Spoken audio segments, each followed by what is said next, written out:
Hi, everybody. I'm speaking to you today from Springfield, Illinois. I spent 8 years in the state Senate here. It was a place where, for all of our surface differences in a state as diverse as Illinois, my colleagues and I actually shared a lot in common. We fought for our principles, we voted against each other, but because we assumed the best in one another and not the worst, we found room for progress. We bridged differences to get things done. In my travels through this state, I saw most Americans do the same. Folks know that issues are complicated and that people with different ideas might have a point. It convinced me that if we just approached our politics the same way we approach our daily lives, with common sense and a commitment to fairness and the belief that we're all in this together, then there's nothing that we cannot do. That's why I announced, right here in Springfield, that I was running for president. And my faith in the generosity and fundamental goodness of the American people is rewarded and affirmed every single day.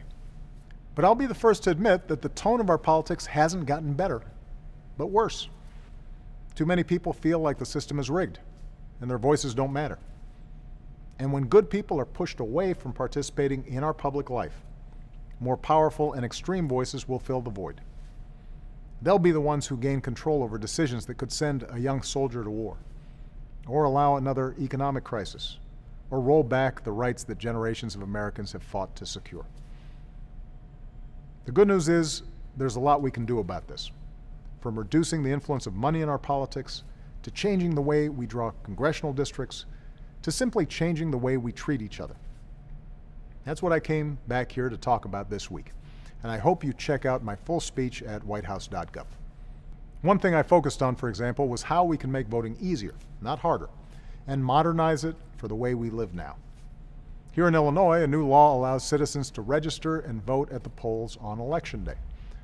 It also expands early voting, which makes it much easier for working folks and busy parents.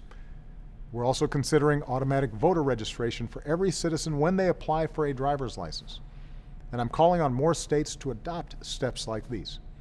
Because when more of us vote, the less captive our politics will be to narrow interests, and the better our democracy will be for our children.